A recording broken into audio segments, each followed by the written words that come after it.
봉독하겠습니다. 마태복음 14장 22절부터 32절까지입니다. 제가 봉독해 올리겠습니다.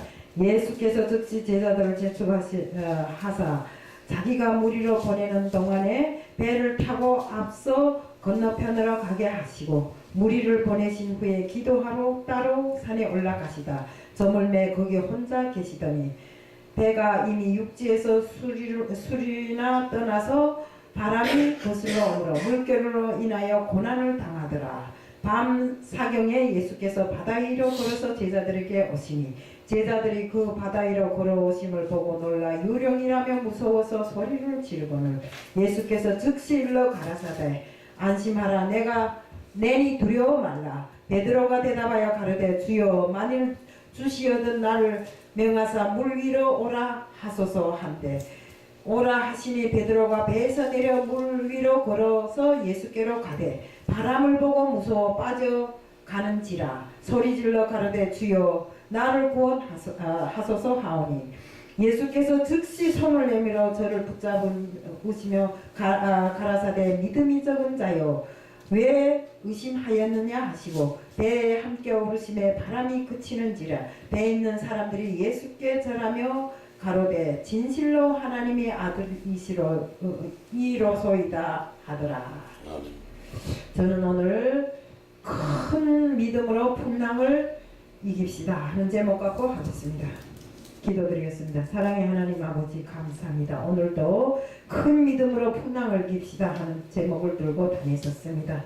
이 제목을 통해서 정말 우리들이 믿음을 더 굳건히 하고 오로지 예수님만 바라는 자들이 다 될 수 있게끔 하게 하여 주옵시고 저희들 오늘 이 시간을 통해서 진실로 정말 예수가 없으면 모든 것이 엉망이라는 것을 알게 하여 주실 줄 믿사오며 예수 그리스도 이름 받들어 감사하며 기도드리옵나이다. 우리가 이 세상을 살아감에 있어서 풍랑은 우리들에게 늘상 있습니다. 왜? 풍랑은 우리 현재 생활에도 있을 수 있고 앞으로 또 가면서도 있을 수 있습니다. 육적인 눈으로 볼 때 별로 큰 것이 풍랑이 아니라고 할진데 우리가 살아감에 있어서 남편 일도 잘되고 아들 일도 잘되고 우리 가정에도 별 문제가 없이 정말 남들 보기에 부족함이 없이 살아가는 것 같지만 그것은 잘못된 생각입니다. 영적으로 일어나는 풍랑을 우리는 눈에 잘 볼 수도 없고 보지도 못합니다. 그것이 나를 이렇게 덮치게 되면 진짜 이 무슨 풍랑이 되어서 우리를 정말 고난 속에 몰아넣을 때도 있습니다. 풍랑은 우리 생활에 정말 크게 작게 계속 일어나고 있지만 우리가 눈으로 볼 수 없기 때문에 그래서 이 모든 것은 우리가 믿음으로 얘기합니다. 그래서 풍랑이라는 게 내가 니네 찾아간다 이렇게 말하고 찾아오는 것이 아니라 풍랑은 예고 없이 찾아옵니다. 우리 그 성경에 보면 삼손 보세요. 삼손은 나시린이로서 힘장수였습니다. 하나님께서 자기 그 백성으로 택하고 이렇게 난 이 사람인데 블리셋 사람들과의 싸움에서 큰 정말 승리를 일으키게 한 것도 바로 하나님이 역사했습니다. 그런데 그가 그 이방인 드릴라를 통해서 사단이 접근해 와갖고 그의 힘을 다 뽑음으로 해갖고 이게 정말 그가 나중에는 망해버립니다. 이것이 바로 삼손에게 들이닥친 풍랑이 아닐 수 없습니다. 또 다윗도 역시 풍랑이 많았습니다. 정말 이 믿음으로 골리앗도 이겼고 정말 이 가는 곳마다에서 전장에서도 승리하는 이런 다윗이었습니다. 하지만 통일왕국을 이룬 후에 다윗이 기도도 잘 하지 않고 전쟁터에도 안 나가고 이렇게 있다가 그 바세바가 늘상 똑같은 시간에 목욕을 하는데 여인이 정말 이래 목욕하는 것을 눈으로 보고 참지 못해서 그를 점해버렸습니다. 그런 이후에 솔직한 말로 다윗은 엄청나게 어려움을 겪게 됩니다. 정말 다윗이 솔직한 말로 하나님 앞에 충실하고 하나님만 믿을 때는 아니 그 사울을 피해서 도망 다닐 때도 하나님이 늘상 그를 보호해 주었습니다. 그런데 왜 바세바를 정한 이후에 우리아를 전쟁터에 내보내서 죽이고 자기 죄를 덮기 위해서 이렇게 하잖아요. 이런 이후에 정말 다윗이 큰 풍랑을 겪게 됩니다. 고린도전서 10장 12절에는 다음같이 적혀있습니다. 선줄로 생각하면 넘어질까 조심하라. 이게 뭔소리인가? 우리는 평생 주님 앞에 가는 날까지 하나님 앞에 겸손히 잘 서 있어야 됩니다. 우리가 어떤 풍랑도 전능하신 이런 하나님이 섭리 가운데 있다고 이렇게 믿어야 됩니다. 바다 위로 오셨다는 것은 그분이 전능하신 분이기 때문에 그분이 바다 건너편에 가라고 하면 우리가 바다 건너편으로 정말 아무 의견 없이 그분이 그 지시만 믿고 간다면 우리는 물 위를 걸으래도 걸을 수 있지 않습니까?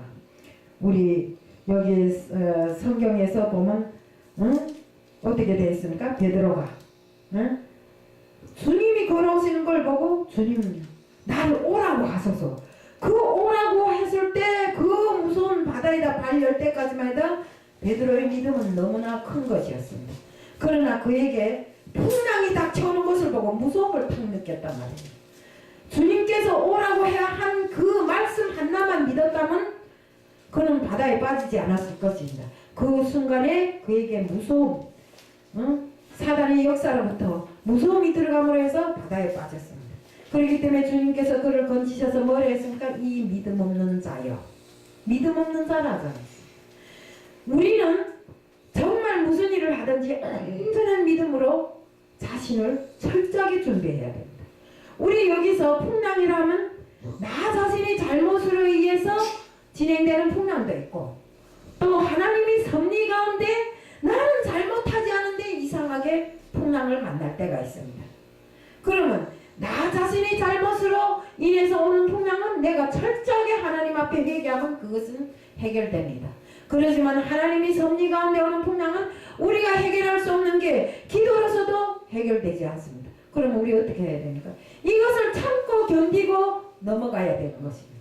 이렇게 참고 견디고 믿음으로 넘어가면 그 뒤에 따르는 축복은 너무나 큰 것입니다. 우리가 겪는 고난의 뒤끝에 정말 주님이 주실 축복을 생각해서 우리가 참고 견디는 거 아닙니까? 우리 지금 아무리 어렵고 힘들어도 정말 천국을 바라보고 주님을 향해서 내 마음이 있기 때문에 참는 거지. 이 순간에 정말 어려운 걸 생각하면 금방 가서 뭐 목에 칼을 받고 죽든가 아니면 어디 가서 떨어져서라도 죽어야 될 이런 형편에 처해 있지만 우리는 정말 주님이 자녀고 주님께서 우리에게 주신 그 축복을 주실 그 축복을 생각해서 참고 견디고 이기고 나가는 것입니다. 바로 우리 이런 것으로 인해서 우리가 무슨 일을 하든지 내 자신이 마음에 조그만 이런 내 자신이 생각이 들어가면 안 되는 것입니다. 우리 베드로가 물에 빠진 게 자기 생각이 들어갔기 때문에 빠진 거 아닙니까? 그것처럼 우리는 항상 무슨 일을 하든지 어떤 순간에도 어느 한 일이 닥쳐도 우리는 오로지 주님만 바라보고 주님의 뜻에 맞는 이런 일만 해야 됩니다. 그리고 나 자신이 믿음을 온전히 굳건히 세우고 특히나는 그 믿음 속에 우리가 하나님의 말씀을 잘 알아야 됩니다. 우리가 이 성경책에 놓고 보면 정말 어찌도 몇천 년 전에 씌어진 이 성경책에 오늘날의 모든 것이 그대로 다 들어가 있습니다.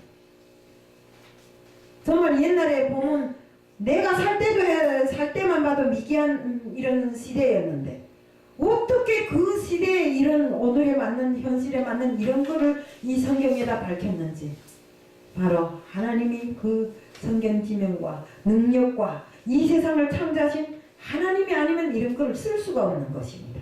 우리는 이것을 믿어야 됩니다. 이 말씀을 믿고 이 말씀이 뜻대로 행함을 해야 되는 것입니다. 말씀은 지금 말씀이 넘쳐나는 시대입니다. 입술에 말씀은 많습니다. 그렇지만 그 행함이 없음으로 인해서 말씀은 똑같은 말씀인데 행함은 서로 다르게 하는 것입니다. 우리 2단 3단 하지만 그 2단 3단도 말씀은 지나치게 우리보다 더 잘 알아요. 그렇지만 그 행함이 옳지 못함으로 해서 생각이 자기 생각을 엮기 때문에 2단이 되고 3단이 되는 것입니다. 그래서 우리가 항상 무슨 풍랑이 닥치더라도 주님만 바라보고 고든 길을 걷는 이런 사람들이 다 되자는 것을 이야기 드리고, 특히나는 우리가 풍랑을 이겨내면 하나님께서는 꼭 우리에게 크나큰 사명을 줍니다. 어떤 사명을 줍니다. 엘리야에게도 어떤 사명을 주었습니까? 850명이라는 선지자들을 기도로서 이겨내지 않습니까? 요셉은 어떻습니까? 그 어려운 상황에서도 꿈풀이를 잘해서 애굽이 총리가 되는 이런 걸 주지 않습니까? 또 여기에 우리 모세는 40년을 정말 훈련 과정을 통해서 그에게 민족의 지도자라는 자리를 주시는 것입니다. 이렇게 우리는 어떤 풍랑이든지 정말 딛고 일어만 서면 하나님께서 우리에게 사명을 주시더라 이겁니다. 그래서 이런 것처럼 우리도 정말 하나님이 뜻에 맞는 사람들, 정말 아무리 힘들고 어려워도 내가 믿음의 자녀라고 일컬음을 주신 하나님 앞에 바로 서는 사람, 또 그 믿음을 저버리지 않는 사람, 이런 사람에게는 정말 크나큰 축복이 따르고 정말 하나님께서 우리에게 약속하신 그 모든 것을 이루어 주신다는 것을 믿고 우리 마음속에 어떤 풍랑이 일더라도 이기는 자가 되자는 것을 말씀드리면서 오늘 말씀을 마칩니다. 이상입니다. 아멘.